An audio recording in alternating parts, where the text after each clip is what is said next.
Hi all, നമ്മളിന്നൊരു previous year question പേപ്പറുമായിട്ടാണ് വന്നിരിക്കുന്നത്. 2025 നടന്ന ഒരു എക്സാമിൻ്റെ ക്വസ്റ്റ്യൻ പേപ്പറാണിത്. അപ്പം നമുക്ക് ഈ ക്വസ്റ്റ്യൻ പേപ്പറും ഇതിൻ്റെ റിലേറ്റഡ് ഫാക്റ്റും ഒന്ന് കണ്ടുപോകാം. കാരണം ഇപ്പം നമുക്കറിയാം, പ്രീവിയസ് ഇയർ ക്വസ്റ്റ്യൻ പേപ്പർ പഠിക്കുന്നതിലൂടെ നമുക്ക് ഒരുപാട് യൂസ്ഫുള്ളാണ് പ്രീവിയസ് ഇയർ ക്വസ്റ്റ്യൻ പേപ്പർ. പല എക്സാമിനും ക്വസ്റ്റ്യൻസ് റിപ്പീറ്റഡ് വരുന്നതും അതുപോലെ തന്നെ ഏത് ഭാഗത്തു നിന്നാണ് വരുന്നതെന്നൊക്കെ മനസ്സിലാക്കാൻ നമുക്ക് പ്രീവിയസ് ഇയർ ക്വസ്റ്റ്യൻ പേപ്പർ വളരെ ഉപകാരപ്രദമാണ്. അപ്പോൾ നമുക്ക് ക്ലാസ്സിലേക്ക് കിടക്കാം. ക്ലാസ് നിങ്ങൾക്ക് യൂസ്ഫുൾ ആണെങ്കിൽ ലൈക്ക് ചെയ്യുക, ഷെയർ ചെയ്യുക, നിങ്ങളുടെ കൂട്ടുകാരിലേക്കൊക്കെ ഒന്ന് ഷെയർ ചെയ്യണം കേട്ടോ. അപ്പോൾ നമുക്ക് ക്ലാസ്സിലേക്ക് കിടക്കാം. ഫസ്റ്റ് ക്വസ്റ്റ്യൻ, ഇന്ത്യയുടെ ഭാവി നിർണ്ണയിക്കുന്നത് ഇന്ത്യയുടെ ക്ലാസ് മുറികളിലാണ്. പ്രസ്താവന ആരുമായി ബന്ധപ്പെട്ടിരിക്കുന്നു? ഇന്ത്യയുടെ ഭാവി നിർണ്ണയിക്കുന്നത് ഇന്ത്യയുടെ ക്ലാസ് മുറികളിലാണ് എന്ന പ്രസ്താവന ആരുമായി ബന്ധപ്പെട്ടതാണ് എന്നാണ് ചോദിച്ചിരിക്കുന്നത്. ഉത്തരം വരുന്നത് ഓപ്ഷൻ ഡി ആണ്. ഡോക്ടർ DS കോത്താരി കമ്മീഷനുമായി ബന്ധപ്പെട്ടതാണ്. എന്ത്? ഇന്ത്യയുടെ ഭാവി നിർണ്ണയിക്കുന്നത് ഇന്ത്യയുടെ ക്ലാസ് മുറികളിലാണ് എന്ന് പറഞ്ഞത് ആരാണ്? Doctor DS Kothari. അടുത്ത ക്വസ്റ്റ്യൻ, ലോകമെമ്പാടും മനുഷ്യാവകാശ ദിനമായി ആചരിക്കുന്നത് എന്ന്? ലോകമെമ്പാടും മനുഷ്യാവകാശ ദിനമായി ആചരിക്കുന്നത് എന്നാണ്? ഡിസംബർ 10. അടുത്തത്, ഫ്രാൻസ് തുമ്മിയാൽ യൂറോപ്പിനാകെ ജലദോഷം പിടിക്കും. ആരുടെ അഭിപ്രായമാണിത്? ഫ്രാൻസ് തുമ്മിയാൽ യൂറോപ്പിനാകെ ജലദോഷം പിടിക്കും എന്ന് പറഞ്ഞത് മെറ്റോർണിക് ആണ്. ഓപ്ഷൻ ബി ആണ് നമ്മുടെ ഉത്തരം, മെറ്റോർണിക്. ഓക്കെ, അടുത്ത ക്വസ്റ്റ്യൻ, കടത്തനാടൻ സിംഹം എന്നറിയപ്പെടുന്ന കേരള നവോത്ഥാന നായകൻ ആരാണ്? കടത്തനാടൻ സിംഹം എന്നറിയപ്പെടുന്ന കേരള നവോത്ഥാന നായകനാണ് കുറുളി ചേകോൻ. ആരാണ്? കുറുളി ചേകോൻ ആണ്. അതൊരു നമ്മൾ കേൾക്കാത്തൊരു ക്വസ്റ്റ്യൻ ആണ് അല്ലേ. കടത്തനാടൻ സിംഹം എന്നറിയപ്പെടുന്ന കേരള നവോത്ഥാന നായകനാണ് കുറുളി ചേകോൻ. അടുത്തത്, രാജ്യത്തെ ആദ്യത്തെ സമ്പൂർണ്ണ ഡിജിറ്റൽ കോടതി കേരളത്തിലെ ഏത് ജില്ലയിലാണ് ആരംഭിച്ചത്?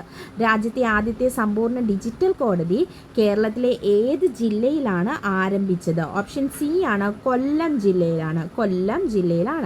അടുത്ത ക്വസ്റ്റ്യൻ, ഗ്രീനിച്ച് സമയം അതായത് 0 ഡിഗ്രി രേഖാംശ രേഖയിൽ 2 PM ആകുമ്പോൾ ഇന്ത്യയിലെ സമയം എത്രയാണ്? ഗ്രീനിച്ച് സമയം 2 PM ആകുമ്പോൾ ഇന്ത്യയിലെ സമയം എത്രയായിരിക്കുമെന്നാണ് ചോദിച്ചിരിക്കുന്നത്. ഉത്തരം വരുന്നത് ഓപ്ഷൻ സി ആണ്, 7:30 മണിയാണ്. PM ആണ് കേട്ടോ, 7:30 PM. ഓക്കെ, താഴെ പറയുന്നവയിൽ ധനനയവുമായി ബന്ധപ്പെട്ട ശരിയായ പ്രസ്താവന ഏത്? ധനനയവുമായി ബന്ധപ്പെട്ട ശരിയായ പ്രസ്താവന, ഈ നയം നടപ്പിലാകുന്നത് ബഡ്ജറ്റിൽ കൂടിയാണ്. ധനനയം നടപ്പിലാക്കുന്നത് ബഡ്ജറ്റിൽ കൂടിയാണെന്നാണ് പറഞ്ഞിരിക്കുന്നത്. അത് ശരിയാണല്ലേ. പിന്നെ പൊതുകടം, പൊതുചെലവ്, പൊതുവരുമാനം എന്നിവയെ സംബന്ധിച്ച് സർക്കാർ നയം, അതും ധനനയവുമായി ബന്ധപ്പെട്ടതാണ്. ധനനയത്തിൻ്റെ ലക്ഷ്യങ്ങളിൽ ഒന്നാണ് അനാവശ്യ ചെലവുകൾ നിയന്ത്രിക്കുക. അതും ശരിയാണല്ലേ. അപ്പം നമ്മുടെ ഉത്തരം വരുന്നത് ഓപ്ഷൻ സി ആണ്, ഇവയെല്ലാം. അടുത്തത്, ഭരണഘടനയുടെ എത്രാമത്തെ ഭേദഗതി അനുസരിച്ചാണ് വോട്ടിംഗ് പ്രായം 21 നിന്നും 18 ആക്കിയിരിക്കുന്നത്? ഓപ്ഷൻ ഡി ആണ്, 61ാം ഭേദഗതി പ്രകാരമാണ് വോട്ടിംഗ് പ്രായം 21 നിന്നും 18 ആക്കിയത്. അടുത്ത ക്വസ്റ്റ്യൻ, വിഴിഞ്ഞം തുറമുഖം സ്ഥിതി ചെയ്യുന്നത് ഏത് താലൂക്കിലാണ്? ഓപ്ഷൻ ബി ആണ് നമ്മുടെ ഉത്തരം വരുന്നത്, നെയ്യാറ്റിൻകര താലൂക്കിലാണ്. അടുത്തത്, മൺസൂൺ മഴയും ഇടവിട്ടു വേനൽക്കാലവും മാറി മാറി അനുഭവപ്പെടുന്ന പ്രദേശങ്ങളിൽ രൂപപ്പെടുന്ന മണ്ണിനം. മൺസൂൺ മഴയും ഇടവിട്ടു വേനൽക്കാലവും മാറി മാറി അനുഭവപ്പെടുന്ന പ്രദേശങ്ങളിൽ രൂപപ്പെടുന്ന മണ്ണിനം ഏതെന്നാണ് ചോദിച്ചിരിക്കുന്നത്. ഓപ്ഷൻ ഡി ആണ്, ലാറ്ററൈറ്റ് മണ്ണ്. അടുത്ത ക്വസ്റ്റ്യൻ, ഇന്ത്യയിൽ ഏറ്റവും കൂടുതൽ റബ്ബർ ഉൽപ്പാദിപ്പിക്കുന്ന സംസ്ഥാനം? ഓപ്ഷൻ ഡി ആണ്, കേരളം. അടുത്ത ക്വസ്റ്റ്യൻ, ഇന്ത്യയിലെ ഏറ്റവും വലിയ സ്വകാര്യ മേഖല ഇരുമ്പുരുക്ക് വ്യവസായശാല ഏതാണ്? ഏറ്റവും വലിയ സ്വകാര്യ മേഖല ഇരുമ്പുരുക്ക് ശാലയാണ് ഏത്? ടാറ്റ ഇരുമ്പുരുക്ക് കമ്പനി ജംഷഡ്പൂർ ആണ് ഇന്ത്യയിലെ ഏറ്റവും വലിയ സ്വകാര്യ മേഖല ഇരുമ്പുരുക്ക് വ്യവസായശാല. അടുത്ത ക്വസ്റ്റ്യൻ, ഇന്ത്യയിലെ ഏറ്റവും വിസ്തൃതവും പഴക്കം ചെന്നതും ഉറപ്പേറിയ ശിലകളാൽ നിർമ്മിതവുമായ ഭൂവിഭാഗം ഏതാണ്? ഇന്ത്യയിലെ ഏറ്റവും വിസ്തൃതവും പഴക്കം ചെന്നതും ഉറപ്പേറിയ ശിലകളാൽ നിർമ്മിതവുമായ ഭൂവിഭാഗം ഏതാണ്? ഓപ്ഷൻ ബി ആണ് ഉപദ്വീപീയ പീഠഭൂമി.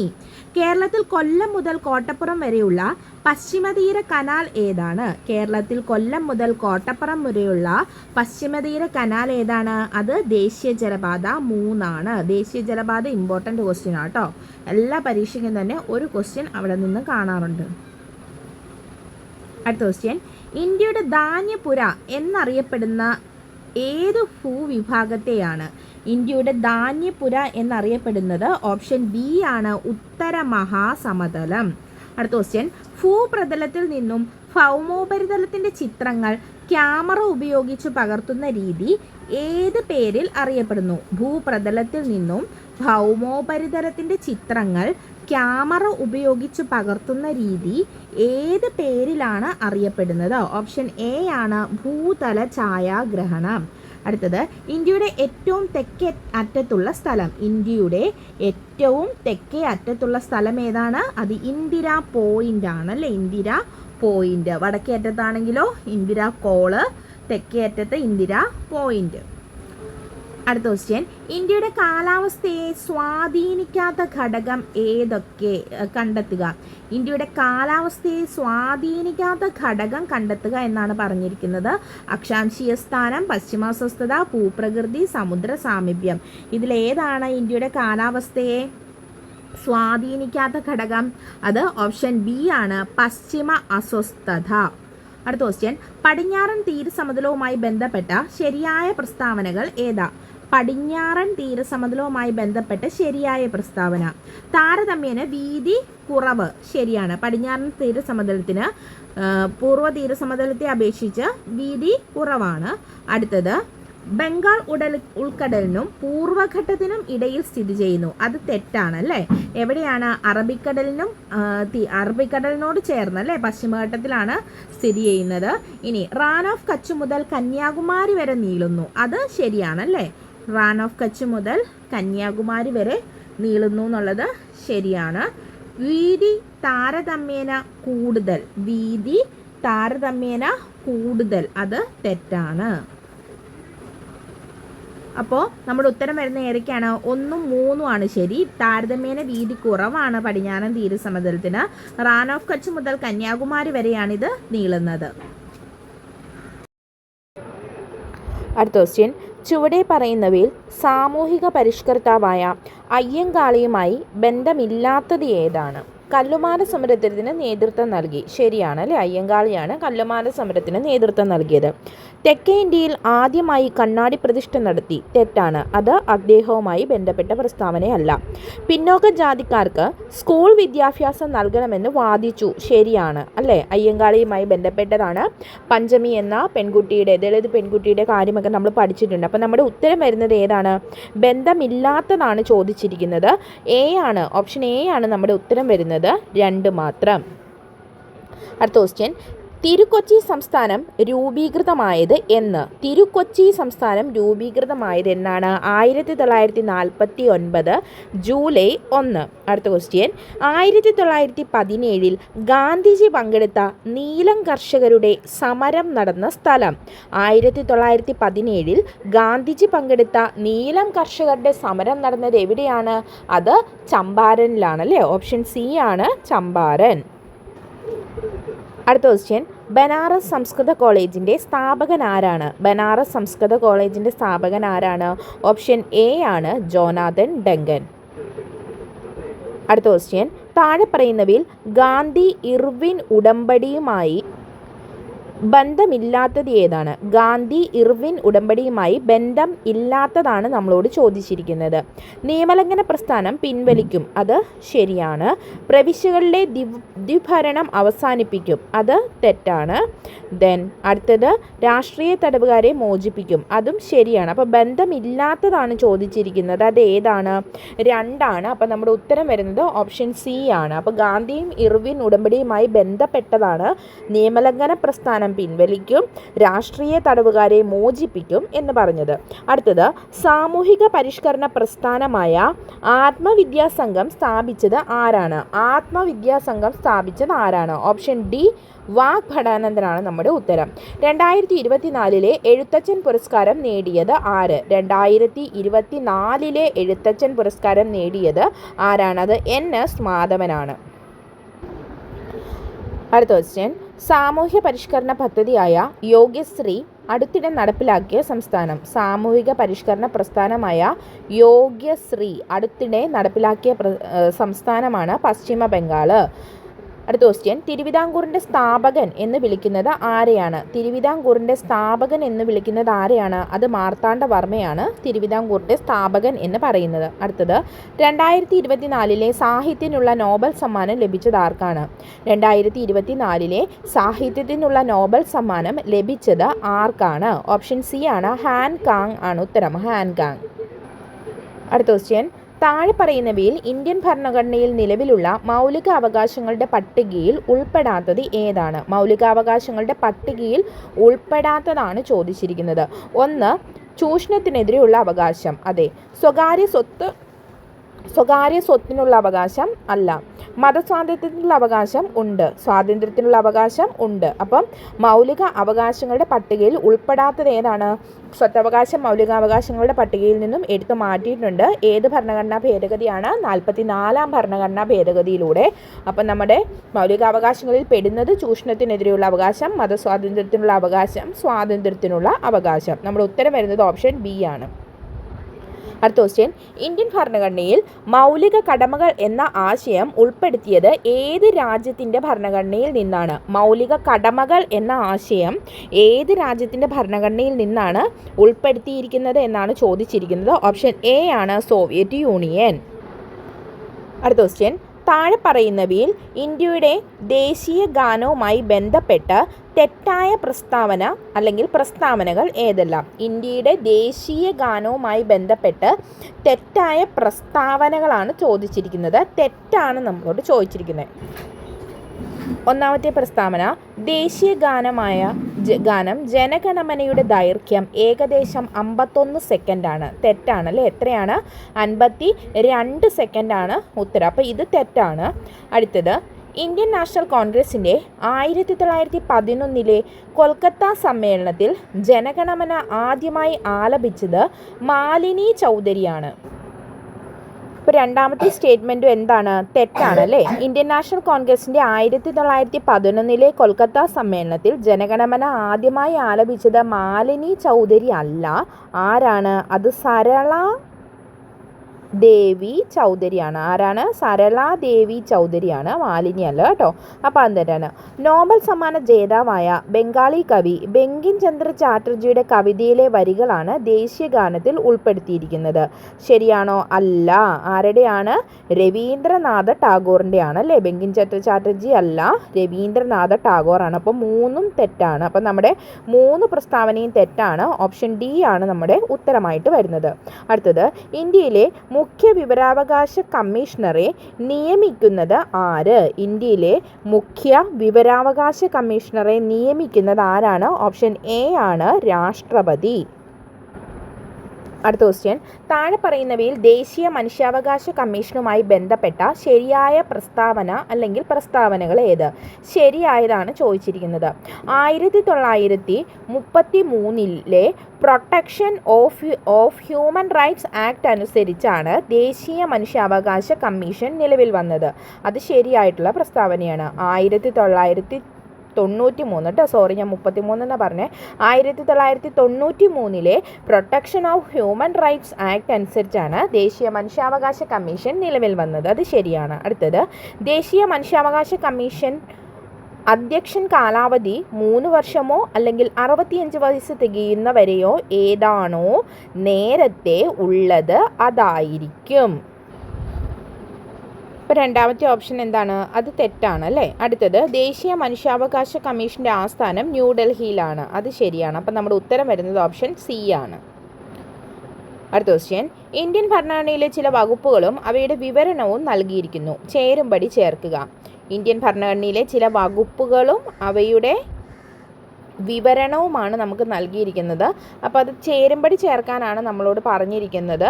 ഇവിടെ നോക്കിക്കേ, എ തൊട്ടുകൂടായ്മ നിർത്തലാക്കൽ ഏതാണ് ആർട്ടിക്കിൾ, വകുപ്പ് ഏതാണ്, 17 അല്ലേ. അപ്പോൾ തൊട്ടുകൂടായ്മ നിർത്തലാക്കൽ എന്നുള്ളത് വകുപ്പ് 17 വരുന്നത്. തൊട്ടുകൂടായ്മ നിർത്തലാക്കൽ. അടുത്തത് ഏതാണ്, ജീവൻ്റെയും വ്യക്തി സ്വാതന്ത്ര്യത്തിൻ്റെയും സംരക്ഷണം ഏതാണ്, ജീവൻ്റെയും വ്യക്തി സ്വാതന്ത്ര്യത്തിൻ്റെയും സംരക്ഷണം വരുന്നത് ഏതാണ്, അത് വകുപ്പ് 21 വരുന്നത്. അടുത്തത് വിദ്യാഭ്യാസത്തിനുള്ള അവകാശം ഏതാണ്, അത് വകുപ്പ് 21A വരുന്നത്. ഇന്ത്യൻ ഭരണഘടനയുടെ ഹൃദയവും ആത്മാവുമെന്ന് വിശേഷിപ്പിച്ചത് ഏത് ഭരണഘടനയെ അല്ലെങ്കിൽ ഏത് ആർട്ടിക്കിളിനെയാണ്, ആർട്ടിക്കിൾ 32 ഡി. ആരാണ് വിശേഷിപ്പിച്ചത്, അംബേദ്കർ ആണ് കേട്ടോ. ഇന്ത്യൻ ഭരണഘടനയുടെ ഹൃദയവും ആത്മാവും എന്ന ആർട്ടിക്കിൾ 32 വിശേഷിപ്പിച്ചത് ആരാണ്, ഡോക്ടർ BR അംബേദ്കർ. അപ്പം നമ്മുടെ ഉത്തരം വരുന്നത് ഓപ്ഷൻ എ ആണ്. അടുത്ത ക്വസ്റ്റ്യൻ, ഇന്ത്യയിൽ ഭാഷാടിസ്ഥാനത്തിൽ സംസ്ഥാനങ്ങൾ രൂപീകരിക്കുന്നതിനായി നിയോഗിക്കപ്പെട്ട സംസ്ഥാന പുനഃസംഘടനാ കമ്മീഷന്റെ അധ്യക്ഷൻ ആരായിരുന്നു, ഇന്ത്യയിൽ ഭാഷാടിസ്ഥാനത്തിൽ സംസ്ഥാനങ്ങൾ രൂപീകരിക്കുന്നതിനായി നിയോഗിക്കപ്പെട്ട സംസ്ഥാന പുനഃസംഘടനാ കമ്മീഷന്റെ അധ്യക്ഷൻ ആരായിരുന്നു എന്നാണ് ചോദിച്ചിരിക്കുന്നത്. ഓപ്ഷൻ ബി ആണ് ഫസൽ അലി. അടുത്തത്, പൊതു സ്വഭാവമുള്ള കൃത്യനിർവഹണത്തിൽ ഏർപ്പെട്ടിട്ടുള്ളവർ നിയമപരമായി നിർവഹിക്കേണ്ട ഒരു കടമ നിറവേറ്റുന്നതിൽ വീഴ്ച വരുത്തിയാൽ തങ്ങളുടെ കർത്തവ്യം നിയമാനുസരണം നിർവഹിക്കണമെന്ന് ആജ്ഞാപിച്ചുകൊണ്ട് സുപ്രീം കോടതി പുറപ്പെടുവിക്കുന്ന റിട്ട് ഏതാണ്, മാൻഡമസ് ആണല്ലേ. പൊതു സ്വഭാവമുള്ള ഒരു കർത്തവ്യ നിർവഹണത്തിൽ ഏർപ്പെട്ടിട്ടുള്ളവർ അവർ നിയമപരമായി നിർവഹിക്കേണ്ട എന്തെങ്കിലും ഒരു കടമ അത് ചെയ്യുന്നതിൽ അവർ വീഴ്ച വരുത്തിയാൽ അവരുടെ കർത്തവ്യം നിയമാനുസരണമായിട്ട് നിർവഹിക്കണമെന്ന് സുപ്രീം കോടതി ഒരു റിട്ട് പുറപ്പെടുവിക്കുന്നു. അതായത് അവർക്കെതിരെ. അതാണ് എന്ത്, മാൻഡമസ്. ഇനി ഇന്ത്യയുടെ ദേശീയ ഗീതം രചിച്ചതാരാണ്, ഇന്ത്യയുടെ ദേശീയ ഗീതം രചിച്ചതാണ് ബങ്കിം ചന്ദ്ര ചാറ്റർജി. ദേശീയ ഗാനമാരാണ്, രവീന്ദ്രനാഥ ടാഗോർ. അടുത്ത ക്വസ്റ്റ്യൻ, ഇന്ത്യൻ ഭരണഘടനയുടെ 8ാം പട്ടിക അനുസരിച്ച് നിലവിലുള്ള ഔദ്യോഗിക ഭാഷകളുടെ എണ്ണം എത്രയാണ്, 8ാം പട്ടിക അനുസരിച്ച് നിലവിലുള്ള ഔദ്യോഗിക ഭാഷകളുടെ എണ്ണമാണ് 22 ഭാഷകൾ. കേരളത്തിൻ്റെ ഔദ്യോഗിക മത്സ്യം ഏതാണ്, അത് കരിമീനാണ്. കേരളത്തിൽ ആകെയുള്ള രാജ്യസഭാ സീറ്റുകൾ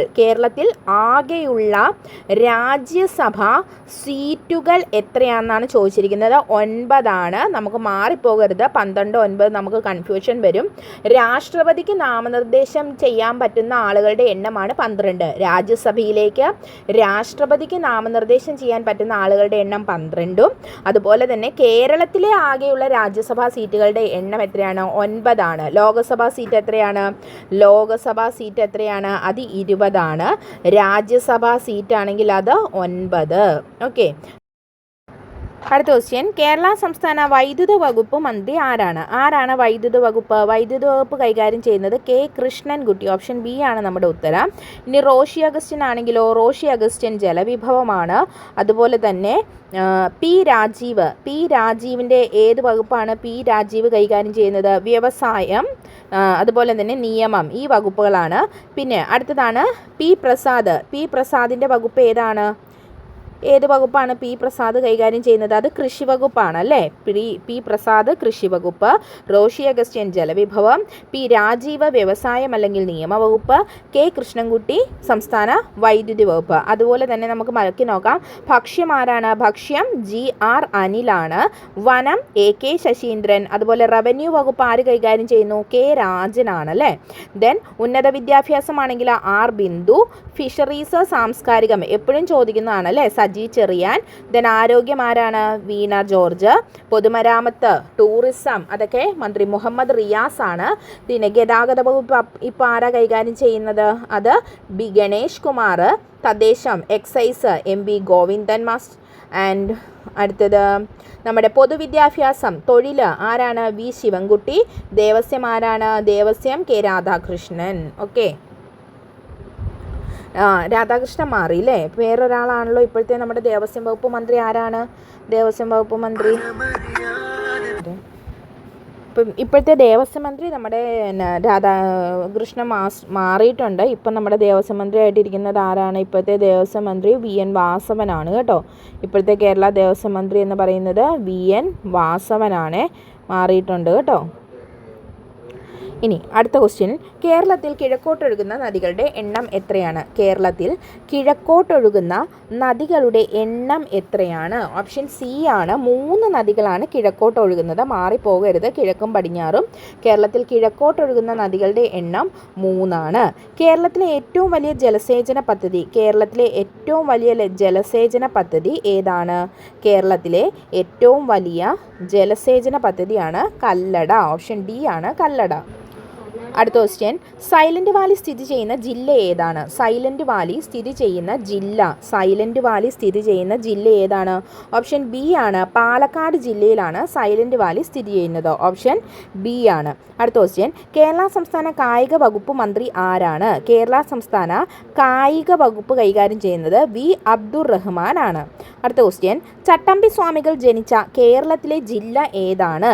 ചട്ടമ്പി സ്വാമികൾ ജനിച്ച കേരളത്തിലെ ജില്ല ഏതാണ്? ഓപ്ഷൻ ബി ആണ്, തിരുവനന്തപുരം. അടുത്ത ക്വസ്റ്റ്യൻ, അയ്യങ്കാളി ജനിച്ചത് എന്നാണ്? 1863 ഓഗസ്റ്റ് 28.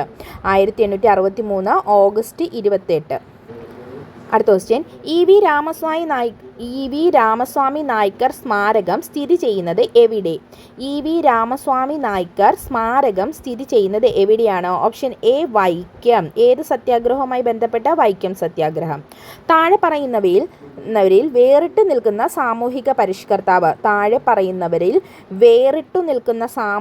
പരിഷ്കർത്താവ് ആരാണ്? ആരൊക്കെയാണ് അവിടെ ഉള്ളത്? VT ഭട്ടതിരിപ്പാടുണ്ട്, ഏലിയാസ് ചാവറയുണ്ട്, വൈകുണ്ഠസ്വാമിയുണ്ട്, മഹാദേവ ഗോവിന്ദ റാനഡയുണ്ട് അല്ലേ. ഇതിൽ വേറിട്ട് നിൽക്കുന്നത് ആരാണ്? അത് തീർച്ചയായും ഓപ്ഷൻ സി ആണ്, MG റാനഡ എന്ന് നമ്മൾ പറയുന്ന മഹാദേവ് ഗോവിന്ദ റാനഡയാണ് അല്ലേ. ബാക്കി എല്ലാവരും കേരളത്തിലെ സാമൂഹിക പരിഷ്കർത്താക്കളാണ്.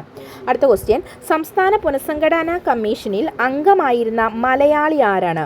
സംസ്ഥാന പുനഃസംഘടനാ കമ്മീഷനിൽ അംഗമായിരുന്ന മലയാളിയായിരുന്നു KM പണിക്കർ. ഓർത്തോണം, സംസ്ഥാന പുനഃസംഘടനാ കമ്മീഷനിൽ അംഗമായിരുന്നതായിരുന്നു KM പണിക്കർ. അടുത്ത ക്വസ്റ്റ്യൻ 53, തന്നിരിക്കുന്ന സൂചകങ്ങളെ അടിസ്ഥാനത്തിൽ കേരളത്തിലെ പ്രശസ്തനായ നേതാവിനെ തിരിച്ചറിയുക. ഈ തന്നിരിക്കുന്ന സൂചനകളുടെ അടിസ്ഥാനത്തിൽ നമ്മളോട് ഏതാണ് ആ നേതാവെന്നാണ് ചോദിച്ചിരിക്കുന്നത്. 1904 ഒക്ടോബറിൽ ബ്രിട്ടീഷ് ഇന്ത്യയിലെ മലബാർ ജില്ലയിലാണ് ജനനം. അടുത്തത് 1927 ഇന്ത്യൻ നാഷണൽ കോൺഗ്രസിൽ ചേർന്നു. പിന്നീട് കമ്മ്യൂണിസ്റ്റ് പാർട്ടിയിൽ അംഗമായി. എൻ്റെ ജീവിതകഥ ഇദ്ദേഹത്തിൻ്റെ ആത്മകഥയാണ്. ആരാണ് അദ്ദേഹം? AK ഗോപാലിനെ കുറിച്ചാണ് നമ്മളോട് ചോദിച്ചിരിക്കുന്നത്. AK ഗോപാലൻ. തന്നിരിക്കുന്ന സൂചകങ്ങളുടെ അടിസ്ഥാനത്തിൽ നേതാവിനെ തിരിച്ചറിഞ്ഞു.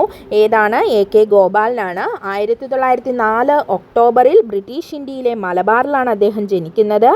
1927 ഇന്ത്യൻ നാഷണൽ കോൺഗ്രസിൽ ചേർന്ന അദ്ദേഹം പിന്നീട് കമ്മ്യൂണിസ്റ്റ് പാർട്ടിയിൽ അംഗമായി. എൻ്റെ ജീവിതകഥ എന്നതാണ് അദ്ദേഹത്തിൻ്റെ ആത്മകഥ. അപ്പോൾ നമ്മുടെ AK ഗോപാലൻ്റെ ആത്മകഥയുടെ പേര് എന്താണ്? എൻ്റെ ജീവിത കഥ എന്നാണ്. അടുത്ത ക്വസ്റ്റ്യൻ, ഗാന്ധിയും അരാജകത്വവും എന്ന ഗ്രന്ഥം എഴുതിയതാരാണ്? ഗാന്ധിയും അരാജകത്വവും എന്ന ഗ്രന്ഥം എഴുതിയതാരാണ്? ഓപ്ഷൻ ഡി ആണ്, ചേറ്റൂർ ശങ്കരനാരായണനാണ് ഗാന്ധിയും അരാജകത്വവും എന്ന കൃതി എഴുതിയത്. അടുത്ത ക്വസ്റ്റ്യൻ, ഫത്ഹദൽ മുബീൻ എന്ന അറബി കാവ്യത്തെപ്പറ്റി താഴെ പറയുന്ന പ്രസ്താവനകളിൽ ശരിയായവ. ഫത്തഹദൽ മുബീൻ എന്ന അറബി കാവ്യത്തെപ്പറ്റി താഴെ പറയുന്ന പ്രസ്താവനകളിൽ ശരിയായവ ഏതെല്ലാം എന്നാണ് ചോദിച്ചിരിക്കുന്നത്. കവി ഖാസി മുഹമ്മദ് എഴുതി. ശരിയാണ്. ഫത്ഹൽ മുബീൻ എഴുതിയത് ആരാണ്? ഖാസി മുഹമ്മദ്. സാമൂതിരി രാജാവിനെ പ്രകീർത്തിക്കുന്ന പരാമർശമുണ്ട്. ശരിയാണ്. കേരളത്തിലെ ജാതി വ്യവസ്ഥ വിവരിക്കുന്നു. തെറ്റ്. 17-ാം നൂറ്റാണ്ടിൽ എഴുതിയ കാവ്യമാണ്. തെറ്റ്. അപ്പം നമ്മുടെ ഉത്തരം വരുന്നത് എന്താണ്? ഓപ്ഷൻ എ ആണ് നമ്മുടെ ഉത്തരം വരുന്നത്. 1ഉം 2ഉം ശരി. കേരളത്തിലെ ആദ്യത്തെ വനിതാ സമ്മേളനം നടന്ന സ്ഥലം. കേരളത്തിലെ ആദ്യത്തെ വനിതാ സമ്മേളനം നടന്നത് എവിടെ വെച്ചാണ്? അത് വടകര വെച്ചിട്ടാണ്. അടുത്ത ക്വസ്റ്റ്യൻ, ദർസാർ സാഹിബ് എന്നറിയപ്പെടുന്ന കേരളത്തിലെ സാമൂഹ്യ പരിഷ്കർത്താവ്. ഇതൊരു പുതിയ ക്വസ്റ്റ്യൻ ആണ് കേട്ടോ, നമ്മൾ ഇതുവരെ കേൾക്കാത്തൊരു ക്വസ്റ്റ്യൻ ആണ്. ദർസാർ സാഹിബ് എന്നറിയപ്പെടുന്ന കേരളത്തിലെ സാമൂഹിക പരിഷ്കർത്താവ് ആരാണ്? ഓപ്ഷൻ സി അയ്യത്താൻ ഗോപാലിനെയാണ് ദർസാർ സാഹിബ് എന്ന് പറയുന്നത്. ദർസാർ സാഹിബ് എന്ന് പറയുന്നത് ആരെയാണ്? അയ്യത്താൻ ഗോപാലിനെയാണ് ദർസാർ സാഹിബ് എന്ന് വിശേഷണം ഉള്ളത്. അടുത്ത ക്വസ്റ്റ്യൻ, ബാരിസ്റ്റർ GP പിള്ള താഴെ പറയുന്ന ഏത് സംഭവവുമായി ബന്ധപ്പെട്ടിരിക്കുന്നു? ബാരിസ്റ്റർ GP പിള്ള താഴെ പറയുന്നവയിൽ ഏത് സംഭവവുമായി ബന്ധപ്പെട്ടിരിക്കുന്നു? ഓപ്ഷൻ ഡി ആണ് മലയാളി മെമ്മോറിയൽ. അടുത്ത ക്വസ്റ്റ്യൻ, കൊച്ചി രാജ പ്രജാമണ്ഡലത്തിൻ്റെ നേതാക്കളിൽ പെടാത്തത് ആരാണ്? കൊച്ചി രാജ പ്രജാമണ്ഡലത്തിൻ്റെ നേതാക്കളിൽ പെടാത്തത് ആരെന്നാണ് ചോദിച്ചിരിക്കുന്നത്. ആരാണ് ഇതിൽ പെടാത്തത്? ഓപ്ഷൻ സി ഷൺമുഖൻ ചെട്ടിയാണ്. ബാക്കി എല്ലാവരും പനമ്പള്ളി ഗോവിന്ദമേനോൻ, ഇക്കണ്ട വാര്യർ, S നീലകണ്ഠ അയ്യർ ഇവരെല്ലാവരും കൊച്ചി രാജ പ്രജാമണ്ഡലത്തിൻ്റെ നേതാക്കളിൽ ഉൾപ്പെടുന്നവരാണ്. അടുത്ത ക്വസ്റ്റ്യൻ, കേരള സംസ്ഥാന രൂപീകരണത്തിനായി തിരുവിതാംകൂറിലെ 4 താലൂക്കുകൾ മദിരാശി സംസ്ഥാനത്തിന് വിട്ടുകൊടുത്തിരുന്നു. അതിൽ ഒരെണ്ണം താഴെ പറയുന്നു. ഏതാണ്? ഓപ്ഷൻ ബി ആണ് അഗസ്തീശ്വരമാണ് അല്ലേ. അഗസ്തീശ്വരം നമ്മൾ മദിരാസിക്ക് വിട്ടുകൊടുക്കുന്നു. അടുത്ത ക്വസ്റ്റ്യൻ, 61ാമത്തെ ക്വസ്റ്റ്യൻ വരുന്നത്, വിറ്റാമിൻ എയുടെ ലഭ്യത കുറയുമ്പോൾ ഉണ്ടാകുന്ന രോഗമാണ് നിശാന്തത. വിറ്റാമിൻ എയുടെ ലഭ്യത കുറയുമ്പോൾ ഉണ്ടാകുന്നതാണ് ഏത്? നിശാന്തത. ബാക്കിയെല്ലാം കണ്ണുമായി ബന്ധപ്പെട്ട രോഗങ്ങളാണ്. നമുക്ക് കൺഫ്യൂഷൻ വരരുത്. പക്ഷെ എന്താണ് വിറ്റാമിൻ എയുടെ കുറവ് മൂലം ഉണ്ടാകുന്ന രോഗം ചോദിച്ചാൽ അത് നിശാന്തതയാണ്. അടുത്ത ക്വസ്റ്റ്യൻ, താഴെ പറയുന്നവയിൽ ജീവിതശൈലി രോഗം അല്ലാത്തത് ഏത്?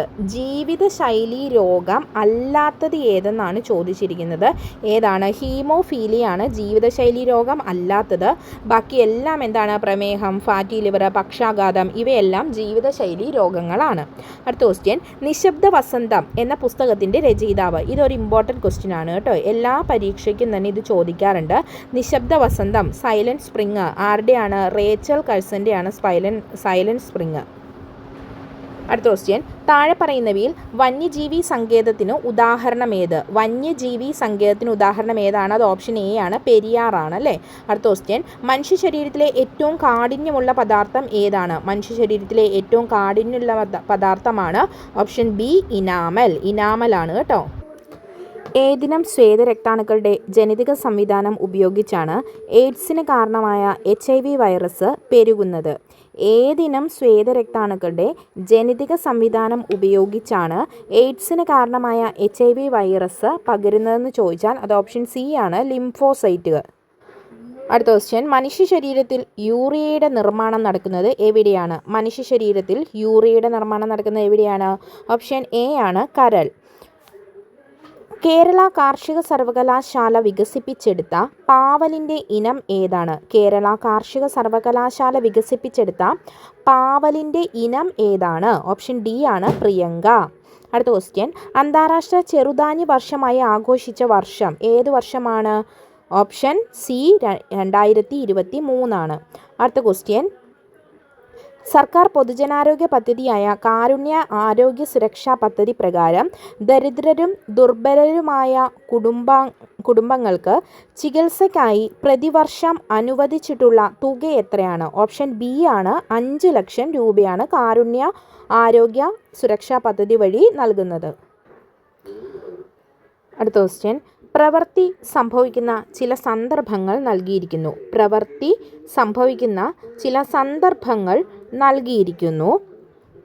ഒരു കല്ല് മുകളിലേക്ക് എറിയുമ്പോൾ ഭൂഗുരുത്വാകർഷണം കല്ലിൽ ചെയ്യുന്ന പ്രവൃത്തി. തെങ്ങിൽ നിന്ന് തേങ്ങ താഴേക്ക് വീഴുമ്പോൾ ഭൂഗുരുത്വാകർഷണം ചെയ്ത പ്രവൃത്തി. ഒരു കല്ല് മുകളിലേക്ക് എറിയുമ്പോൾ നാം പ്രയോഗിക്കുന്ന ബലം കല്ലിൽ ചെയ്യുന്ന പ്രവൃത്തി. മുകളിൽ തന്നിരിക്കുന്നവ പരിശോധിച്ച് ശരിയായ ഉത്തരം കണ്ടെത്തുക. അപ്പോൾ മുകളിൽ നമുക്ക് 3 പ്രസ്താവനകളാണ് തന്നിരിക്കുന്നത്. ഇതിൽ നിന്ന് ശരിയായ ഉത്തരം കണ്ടെത്താനാണ് നമ്മളോട് പറഞ്ഞിരിക്കുന്നത്. ഇതിൽ ശരിയായിട്ടുള്ളത് 2ഉം 3ഉമാണ് ഇതിൽ ശരിയായിട്ട് വരുന്നത്. അതായത് തെങ്ങിൽ നിന്നും തേങ്ങ താഴേക്ക് വീഴുമ്പോൾ ഭൂഗുരുത്വാകർഷണം ചെയ്ത പ്രവൃത്തി, അതുപോലെ തന്നെ ഒരു കല്ല് നമ്മൾ മുകളിലേക്ക് എറിയുമ്പോൾ ആ കല്ല് മുകളിലേക്ക് എറിയുമ്പോൾ നാം പ്രയോഗിക്കുന്ന ബലം കല്ലിൽ ചെയ്യുന്ന പ്രവൃത്തി. ഈ തന്നിരിക്കുക 1ഉം 2ഉം മാത്രമാണ് പ്രവൃത്തി പോസിറ്റീവായിട്ടുള്ള സന്ദർഭങ്ങൾ. ഓക്കെ, ഇനി അടുത്ത ക്വസ്റ്റ്യൻ, ഒരു കോൺകേവ് ദർപ്പണത്തിൻ്റെ എഫിനും പിക്കും ഇടയിൽ വെച്ചിരിക്കുന്ന വസ്തു രൂപീകരിക്കുന്ന പ്രതിബിംബത്തിൻ്റെ സ്വഭാവം എന്ത്? ഒരു കോൺകേവ് ദർപ്പണത്തിൻ്റെ എഫിനും പിക്കും ഇടയിൽ വെച്ചിരിക്കുന്ന ഒരു വസ്തു, ആ വസ്തു രൂപീകരിക്കുന്ന പ്രതിബിംബത്തിൻ്റെ സ്വഭാവം എന്ത് എന്നാണ് ചോദിച്ചിരിക്കുന്നത്. ഇതിവിടെ ഉത്തരം വരുന്നത് എന്താണ്? ഓപ്ഷൻ ഡി ആണ്. വസ്തുവിനേക്കാൾ വലുത്, മിഥ്യ, നിവർന്നത്. ഇതായിരിക്കും ആ പ്രതിബിംബത്തിൻ്റെ സ്വഭാവം എന്ന് പറയുന്നത്. അടുത്തത്, മനുഷ്യരുടെ ശ്രവണ പരിധി എത്രയാണ്? അത് ഓപ്ഷൻ സി ആണ്. 20 ഹെർട്സ് മുതൽ 20,000 ഹെർട്സ് വരെയാണ്. അടുത്ത ക്വസ്റ്റ്യൻ, ഫാരൻഹീറ്റ് തെർമോമീറ്റർ പ്രകാരം 98 ഡിഗ്രി ഫാരൻഹീറ്റ് താപനില കെൽവിൻ സ്കെയിൽ പ്രകാരം ഡാഷ് ആണ്. എത്രയായിരിക്കും കെൽവിൻ സ്കെയിൽ പ്രകാരം? അത് 310 കെൽവിൻ ആയിരിക്കും കേട്ടോ. അടുത്ത ക്വസ്റ്റ്യൻ, ചലനവുമായി ബന്ധപ്പെട്ടുള്ള ശരിയായ സമവാക്യം ഏതാണ്? ചലനവുമായി ബന്ധപ്പെട്ട ശരിയായ സമവാക്യമാണ് u² = v² - 2as. ചലനവുമായി ബന്ധപ്പെട്ടിട്ട് തന്നിരിക്കുന്നതിൽ ശരിയായത് u² = v² - 2as.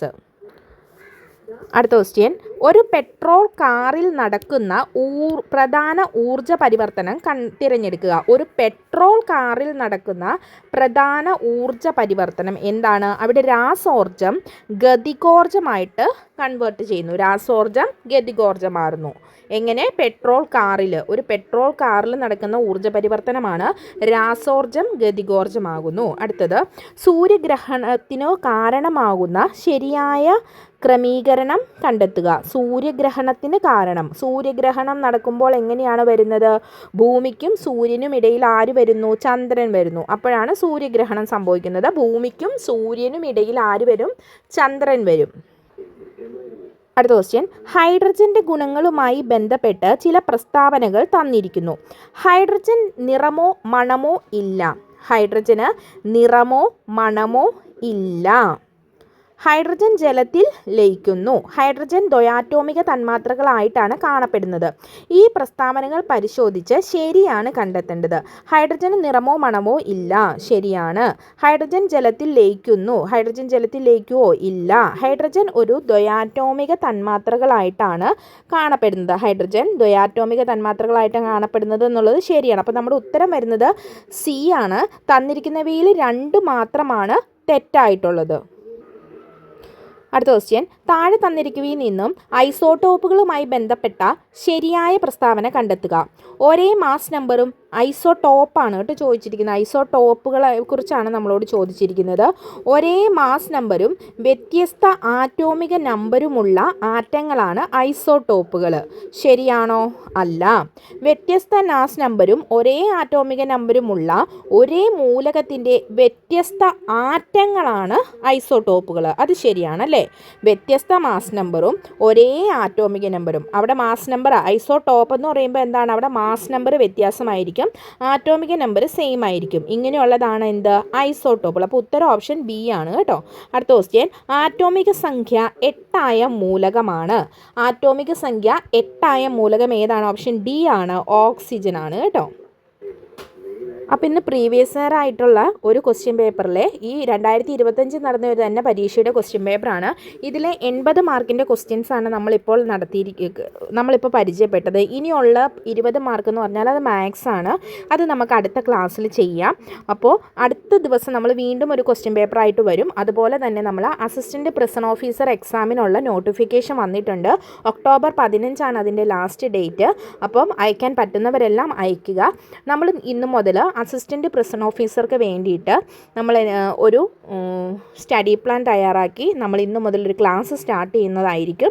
അപ്പോൾ എല്ലാവരും താല്പര്യമുള്ളവർ ക്ലാസ്സിൽ ജോയിൻ ചെയ്യുക. ഇനി നിങ്ങളുടെ അഭിപ്രായങ്ങളും നിർദ്ദേശങ്ങളും ഒക്കെ കമൻ്റായിട്ട് രേഖപ്പെടുത്തണം. എന്തെങ്കിലും തെറ്റുകളോ കുറവുകളോ ഉണ്ടെങ്കിൽ അത് കമൻറ്റ് ബോക്സിൽ കൊണ്ടുവരിക. നമുക്കതെല്ലാം പരിഹരിച്ച് മുൻപോട്ട് പോകാൻ ശ്രമിക്കുന്നതായിരിക്കും. അപ്പോൾ എല്ലാവർക്കും thank you. Have A nice day.